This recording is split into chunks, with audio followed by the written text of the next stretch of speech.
Hi, how the heck are you? It's officially fall, which means I've been running through the greatest hits of eating squash soups and drinking pumpkin beers, and I've also been playing a tremendous number of survival horror games. In the last 3 weeks, I've beaten The Quarry, the Callisto Protocol, and the Dead Space remake. I would definitely recommend one of those two latter ones more than the other. Spending all my free time playing these games now got me feeling very nostalgic for the beginning of my love of survival horror games in college when I played Resident Evil 5 with one of my best friends. Unfortunately, that also made me kind of sad because I realized I missed out on so many awesome horror games from my childhood because I was afraid of horror as a medium in general. In the interest of pursuing a greater knowledge of the history of survival horror, I went back and looked at some retro games, and in searching through those games, I found Crow Country.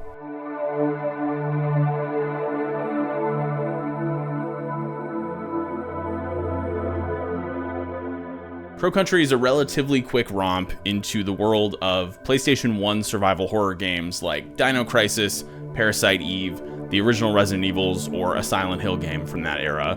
And I've never played any of those games, so I guess in the case of those, you can look forward to a video coming out when I get around to them as well. The game can be controlled exclusively with the D-pad if you're a psycho for accuracy, but I would absolutely recommend that you play with a stick because sticks have been around for many, many years and they exist for a good reason. Aiming a gun in a game with a D-pad is an absolute nightmare, and not in the way that the game wants you to feel like you're in a nightmare. Honestly, if you just showed footage of this game to someone who did not have any knowledge of it, they would probably think it was legitimately just a PlayStation 1 title, which is a true testament to the quality of the recreation of that era of gaming that this one provides. So in this game, you play as Special Agent Mara Forrest, the most video game protagonist ever created. She's a young girl in a cute little dress, and she's got dyed hair and a case to solve. When you first begin the game, you arrive at Crow Country, a seemingly completely abandoned theme park with many crow-related features and a smattering of unrelated rides and attractions. Mara begins the game by stating that she's going into the park in search of its founder,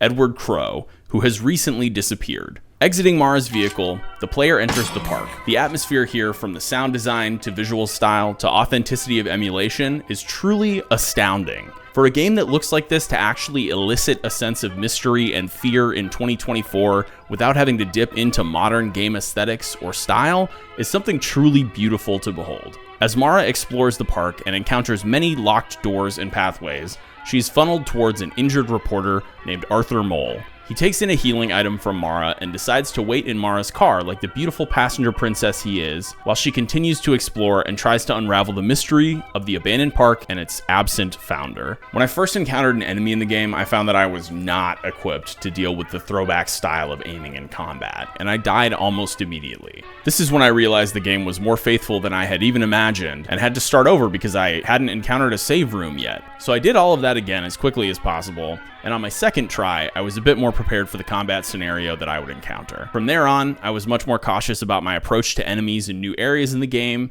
and that served to actually frighten me a little every time I needed to kill an enemy with my tiny pistol, which immersed me into the vibe of the game more than any graphics or sound could. I understand the choice in these throwback style games now when it comes to creating faithful experiences because the enemy encounters in Crow Country are designed to function with the clumsy aim and weapon switching in mind. I could see how some people might be frustrated by how obtuse it feels to navigate the gun controls in this game, but once I realized part of the fear of those old survival horror games was that the controls don't always cooperate, I learned to really appreciate the purposeful jank of the combat in this game. I feel like going back to play games like the original Resident Evil or Silent Hill in the future will be less frustrating to me now that I've played a game in that style that understands the pressure is on when something is slowly shambling towards you and you panic to slowly rotate around towards it with your pistol and tiny ammo stash. Later in the game, you feel how powerful you've become through exploration and discovery when you can just swap to your long-range flamethrower and light several enemies up in a row. But the general powerlessness that you feel when the game starts and you're digging through crow-shaped trash cans furiously looking for a few more pistol rounds is truly immersive in a way that you must appreciate as a player. And that kind of clunky PlayStation 1 style gameplay doesn't just stop at the combat. After leaving the first save room, I came face to face with a bear trap on the ground and promptly stepped directly into it, snapping it around Mara's poor little cylindrical leg. This moment is when I realized stuff like this was going to keep happening if I didn't keep my head on a swivel and observe the world around me in the context of the game. This was another example of how punishing these older games were when the player didn't give them their full attention. And in 2024, when I played the Dead Space remake on one monitor with my second monitor playing non-stop episodes of Futurama or X-Men 97, I wasn't used to games scolding me for not paying attention. So I used one of my bandages on Mara and I closed my web browser and locked even further into the nostalgia bomb that is this game. Venturing further into the claustrophobic little halls that the zombie-like creatures of this game occupy, Mara begins to discover pieces of knowledge about the park itself, as well as the staff and their security protocols. Text found on clipboards, posted along walls, and in notebooks on shelves begin to slowly illuminate the park's closing as a result of injured guests, and sometimes they contain small notes about where keys for access are being kept, or how broken rides and attractions may be forced to continue functioning. The first save room is a trove of lore tidbits, and the intrigue of the sliver you're granted as a player is enough to keep you interested and invested. Additionally, the first time you leave the save room, you're also exposed to the fact that the park will continue to change and adapt as you explore it. When leaving through the safety of the hallway you just entered through, spiders burst forth from a vent in the wall, and if they're able to touch Mara, they afflict her with poison for the first time. Once you leave this corridor, you're back where you found Arthur, but on this visit to this portion of the park, there are several enemy zombies present. This is another masterful communication to the player through gameplay diversity that they need to be paying attention, because familiar environments can change at any moment as the story progresses. The player uses their new knowledge to present a passphrase to the statue of a fairy and access a new area of the park, and then a small puzzle is presented involving a valve and some toxic gas. This serves to show the player how the poisoning works another time if they happen to escape the spiders in the corridor earlier unscathed. Honestly, this is the first kind of puzzle area in this game, and like all these classic PS1 survival horror games, there are many small puzzles throughout that are actually super entertaining. They're not super challenging, they are just enough of a brain teaser that you get some satisfaction from having completed them. They do break up the gameplay very nicely. Once Mara has collected her first tier of key for unlocking many things in the park, she moves further into the park, and eventually in the haunted mansion / crypt portion of the children's amusement park that we all know and love, she finds a lawyer named Julie and sort of loosely befriends her by helping her access an area of the park that she couldn't. This is achieved through further exploration, and on the way, Mara starts getting mysterious phone calls on wall-mounted telephones, continuing to shed light on the esoteric narrative surrounding the park and its abandonment. It's probably worth noting at this time that I chose to play this game by taking advantage of a guide. So when I encountered the fortune teller machines and their available hints about the story progression, I didn't choose to take advantage of them at all, as I didn't need them in light of the guide. But this is one of the only things I feel is presented as a way to modernize the older style of survival horror that the game is presenting, and the inclusion of these hints as a way to help the player continue forward is a welcome addition to a very frustrating style of try it and see what happens kind of game. As Mara lets Julie into a safe room, Julie lays out some files that she has that are related to the case she's working, and if the player chooses to explore them, we learn about a teenage girl who visited the park named Elaine Marshall, who claimed to have been attacked by a person at the park and suffered from a bacterial infection that doctors couldn't cure. Further exploration of the document finds she claims to have visited a restricted section of the park and found a man in a cage. From that safe room, moving into another room, Mara finds a series of conveyor belts converting gold rods into some kind of rocky gold ore, furthering the mystery of the gold she found earlier near the first safe room. Moving further into the park, Mara encounters Natalie, the daughter of Edward Crowe, who had reported him missing and set off this whole series of events. She's standing in a pool of vomit and says she was attacked by someone and feels sick. The player can give her an antidote, and she will continue to elaborate on who she is and what she's up to at this point in the park. We learn that her father's office door has been electrified, and when exploring the office next to his, we find the body of a colleague of his that has seemingly died by suicide. The exploration of the park really opens up at this point, and you get to do a hedge maze section with a fun puzzle on the way in, and enemies spawning on the way out, and a weird Neptune 7 Seas style section that honestly reads as the most theme park of anything in the whole game. There's even an arcade you have to power on, and small mini-games to play in several of the cabinets as a fun puzzle diversion. It's variety of gameplay like this that really captures the vibe that this used to be a populated, albeit relatively unsuccessful theme park, and it really adds to the texture of the game to have small additional objectives or little variances in gameplay like the puzzle where you have to shoot dolphins in a submarine to get a shotgun. That's a classic theme park activity, we have all been there. Eventually, Mara finds Harrison James, the police officer assigned to the case of the missing Edward Crowe, and he seems to have a sneaking suspicion that she's the reason he didn't make it to the park on time. He rode his bike to the park because someone slashed his tires. Mara gets it. A cab. Then we meet Tolman, who has been helping excavate the roots, which we learn are the cause of the virus making everyone turn into zombie creatures, and he's been helping Crowe launder the gold coming from the roots into fake ore like we saw in the conveyor belt room earlier. Mara then explores the deep and frightening underground where the source roots live, and where zombies of all shapes and sizes are present in droves. This is when the game takes the classic Resident Evil third act route of having the player explore a scary underground sort of industrial lab or manufacturing area, and it works to great effect. The lighting is very sparse in the underground, and around every corner exists another room with a route and cryptic notes or instructions for employees. It's at this point in the game that knowing when to avoid conflict and just run through groups of enemies can come in handy for conservation of ammunition, as the underground is just chock full of enemies, and the variety of enemy types down there keeps the player on their toes as they try to navigate sections so similar they all kind of bleed together into a repeating series of horrific hallways full of deformed monsters. In her exploration of the underground,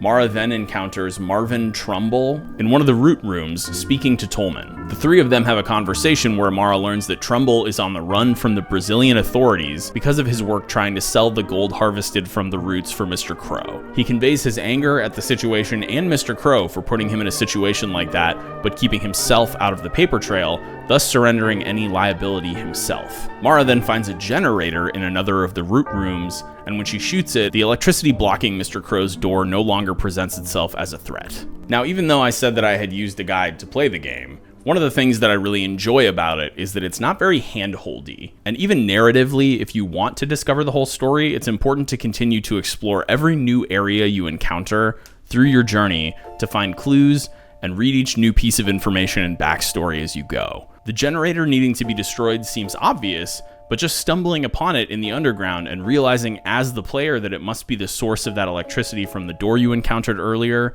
gives you a nice sense of having solved something not immediately clear in a way that a lot of modern games sometimes struggle with. The player has a lot of agency in discovering the next piece of information or clue to lead them through the plot, and even though I was looking back and forth from the game to my guide, I did solve some of the puzzles myself, and I found them to be much more satisfying having done them of my own accord. Running through the rest of the underground and exploring the remaining root rooms, Mara sees Officer Harrison another time and warns him that he's in over his head, but then offers to help him because he seems outwardly unconfident. He says Natalie Crowe told him to go home, and Mara decides to continue to keep him in the dark when he asks to be filled in about what's going on, parting ways with him shortly after assisting him turning off a vent of poison gas blocking off an attraction in the Fairy Town area of the park. Once Mara reemerges from the underground, she finds that the park is dealing with a much more intense infestation of these zombie-like enemies than it was previously, and it's more reflective of the way the underground looked than the overground when the game started. In addition to all of the enemies, there are many more traps and all sorts of hazards just sort of environmentally, like little crow heads that blow poison at you or chandeliers that can fall on you, so the player has to keep a sharp eye in every zone that felt safe previously. Mara finds a key to Crow's office in the head of a giant fairy statue on a stage. Making her way back to Crow's office, she begins to take increasingly common phone calls from Crow himself, delivering clearer and clearer vignettes into his plan and how all of this destruction came to be in the park. Reading the notes around his office, Mara further discovers information about the creatures dubbed guests of the park, because in zombie media, you're not allowed to say the word zombie. We learn that the guests all emerged from a pool that the roots are all connected to, and have arrived as some sort of result of Crow harvesting that gold from the roots. Entering a hidden security room, she discovers a few cameras with live feeds to her car, where she can speak over an intercom with Arthur, and a fuzzy image on another screen of some sort of writhing mass of flesh. She then encounters a terrifying mini-boss and completes a small puzzle to escape after dispatching it. This is another moment where because the game has been so slow and all of the combat has been sort of clunky, when the mini-boss bursts forth from a wall in this very, very enclosed room and there's no escape, it is a moment of genuine fear. It's great that this game is able to accomplish that despite the graphical style and sort of environmental design, but it does a really good job of working with what it has to make it actually frightening at some points. Once Mara escapes the security room, Natalie shows up in Crow's office and asks Mara not to kill Mr. Crow when she finds him. Mara hesitantly agrees, but it seems clear at this point that the end is near and that she may not be able to keep that promise. There are a few more bits of exploration, and eventually Mara finds Julie locked in a large crate. Julie is so thankful for the save that she agrees to help Mara ride a boat attraction that requires 2 sets of hands so she can obtain a large battery from one of the animatronic mermaids that act as a part of the attraction. Upon her return to the room where she left Julie, however, she finds her to be missing and sees a trail of blood leading into a vent nearby. I feel the worst for Julie of anyone in this entire game. This poor girl has been in peril like 3 times already, and Arthur, once we found him immediately at the beginning of the game, has just sat in the car the entire time.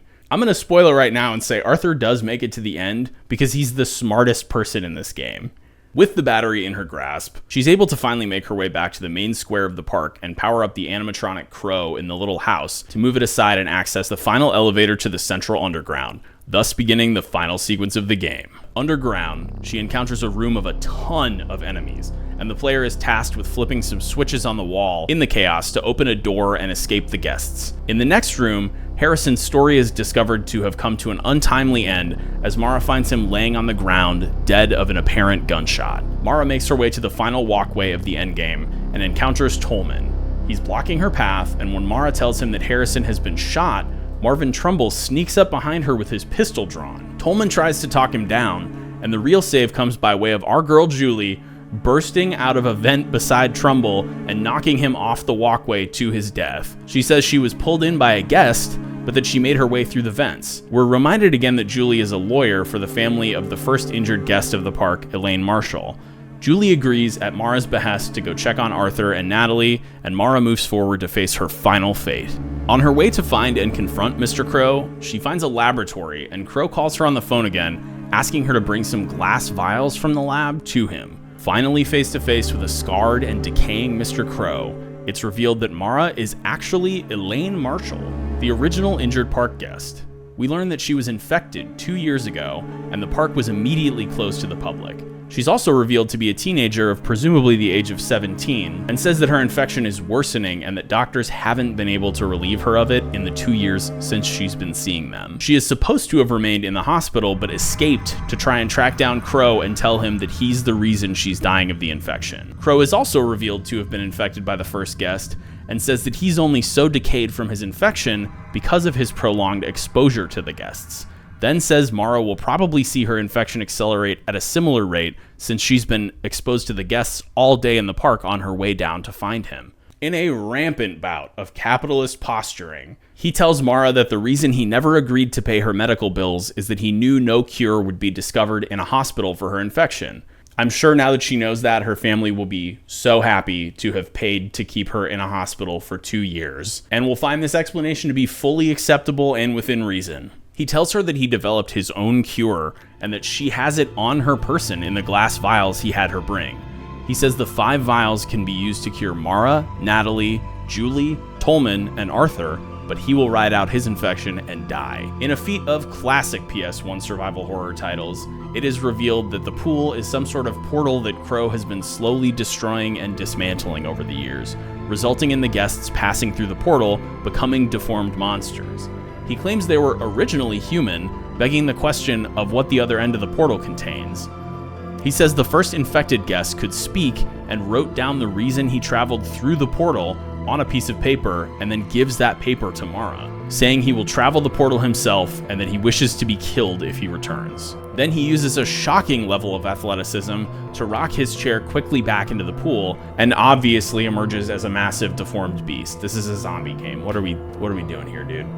A short fight follows if Mara was able to hold on to some quality ammo for her more powerful weapons, and he is defeated. And in his eyes, he has completed the only available penance for his misdeeds. He tries to tell her what's on the other side, and she says she doesn't care. Then he begs her to fulfill her promise, and she kills him. We get a nice moment of seeing everyone cured and sitting beside Mara's car, and a classic tease at a sequel, and then roll credits. Playing this game was an absolute joy for me. I loved every second of it, the atmosphere, the music, everything about it felt like I was transported back to the 90s, and it made me more willing to seek out and play the games that inspired it. And even though it was so heavily inspired by games of that era, it's really beautiful that this game manages to stand on its own and doesn't need to chock fill itself with references to make it relevant or modernize any of the gameplay to make it a little more palatable for new audiences. It just is as it is, and what it is great. Now, if you'll excuse me, I have some guests of my own coming over, and I need to prepare. I'll see you next time.